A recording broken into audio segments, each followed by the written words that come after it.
This is video 3 of 3 of finding the surface area and volume of a sphere.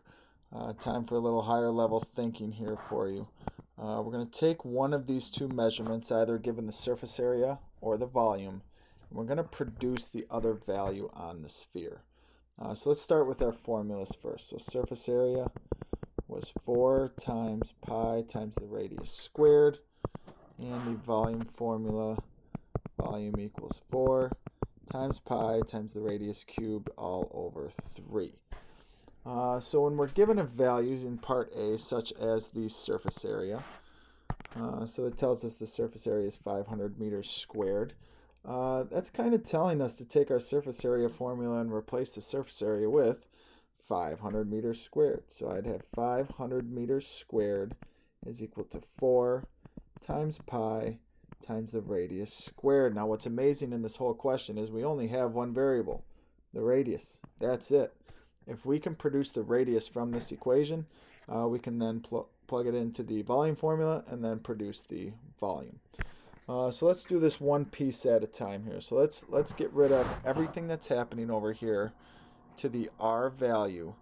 That way I can isolate the r, solve for the r, and figure out what the radius is. So first thing I want to get rid of is this multiplication, which is 4 pi. So if r is being multiplied by 4 pi, to get rid of it, I would divide everything by 4 pi. Now here's something kind of tricky, and I don't want anybody to make this mistake on the learning check. That's why I'm going to take the time to point this out. I'm going to divide both sides by 4 pi. So a multiplication of 4 pi and a division of 4 pi cancel each other out. It's a number over itself, which is equivalent to 1. When you type 500 divided by 4 pi into the calculator, when you type this in, make sure you put the 4 pi in parentheses. Otherwise, your calculator will think 500 divided by 4 and then multiply by pi. That's not what you want to happen. You want this 500 to be divided by 4 and pi as well. So when I type this into my calculator, it looks like this. 500 division sign parentheses 4 pi.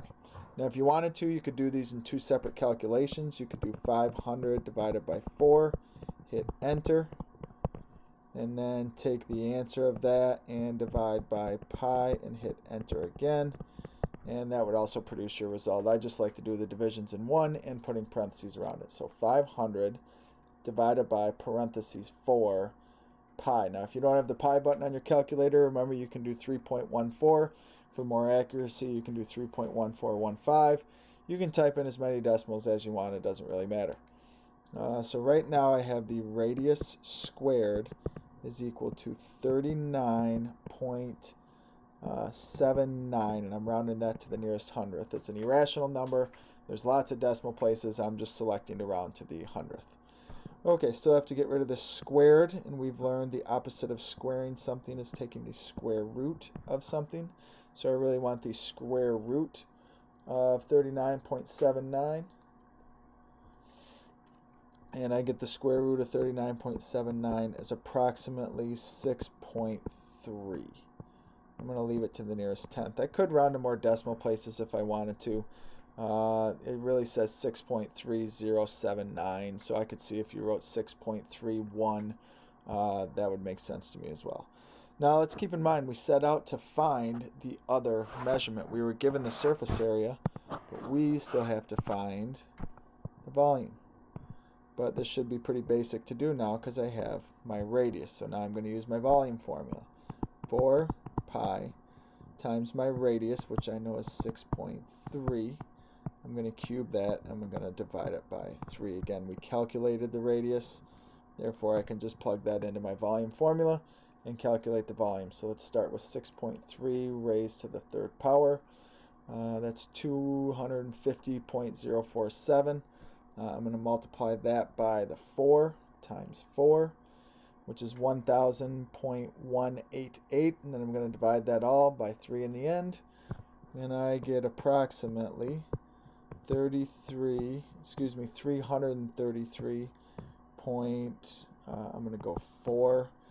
We still have this in terms of pi, and I'm calculating a volume, so my units of measure would be meters cubed.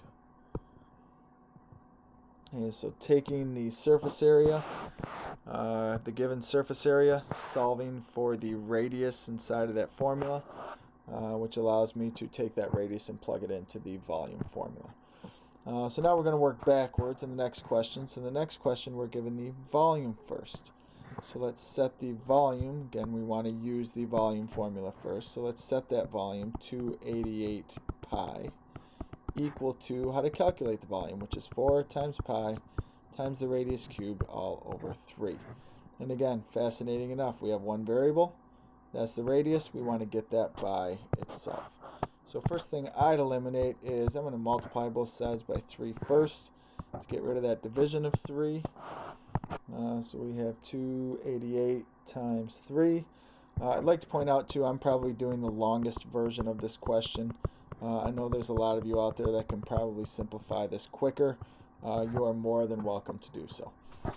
Next up, I'm going to split up the division of 4 and pi separately. So I'm going to divide by 4 first. I wanted to show my work in red this time. I'm going to divide by 4 first. I'm also going to divide this side by 4. So the multiplication and division cancel each other out. Now on the right side, I'm left with pi times the radius cubed. And on the left side, I'm left with 864 divided by 4, which is 216. So 216 pi. Now it's interesting that this volume has pi inside of it. Question A did not have a pi anywhere in this measurement. But this is kind of unique. So when I go to divide both sides by pi, again, I want to get that radius by itself. So I have to get rid of that multiplication of pi. Multiplying by pi and dividing by pi eliminate each other. Same thing happens over here. When I divide pi by pi, that's 1. So I'm really left with 216 times 1, which is really just 216. So now I have 216 equals the radius cubed. Okay, so what I'm about to say next is going to travel back to week 2 when we have to get rid of a cube. Now, if you've never seen this before, if I go back over to this work right here, this radical sign, if you haven't had the Algebra 2 class yet, people call that the square root sign, but it's technically a radical sign. And you can take all different kinds of radicals. Like if I just write this square root sign, that really means what times itself produces this number on the inside. And every radical really has an index, and that index of a square root is actually a 2. That means you're breaking a number down into 2 factors, or a number times itself. Well, if I have to get rid of this 3, to get rid of that, I'm going to take the cubic root, which means what times itself 3 times would give me r cubed, and that would be r times r times r. So the cubic root of r cubed would just be r. Just like a square root eliminates a square. Same concept. So whatever I do to one side of an equation, I have to do the same to the other. So I need to take the cubic root of 216. Now there's multiple ways to do that. On my calculator, I'm on a TI calculator, a graphing calculator. If I push the math button and I go down to number 4, you'll see the cubic root feature. So it'd look like something like this. A cubic root, and then you'd have a box on the inside, or your cursor may be flashing. There may just be a parenthesis here. That's where you would type 216. So the cubic root of 216 turns out to be 6. Now let's say you don't have a cubic root button on your calculator. Cubic roots actually are the same as fractional exponents. This is getting big time into Algebra 2, but just if you don't have a calculator that has a cubic root on it, to calculate the cubic root of 216, you could also take 216 and raise it to the 1/3 power. That's the same as taking the cubed root. Those two ideas are the same thing. So 216 raised to the 1 divided by 3 power, and look at that, we still get 6. So with the radius being 6, now we have to calculate the surface area. This question just gets a whole heck of a lot easier. Now take my surface area formula and take my radius, plug that in for the radius in the surface area formula.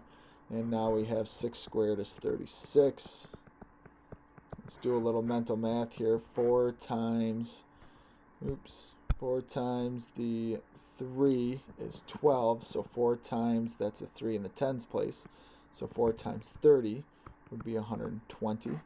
The 4 times the 6 ones would give us 24. Put those together and I get 144 pi. We're measuring a surface area, so that would be in inches squared.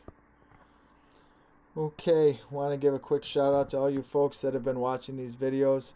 I know it's a small population who take the time to learn the material.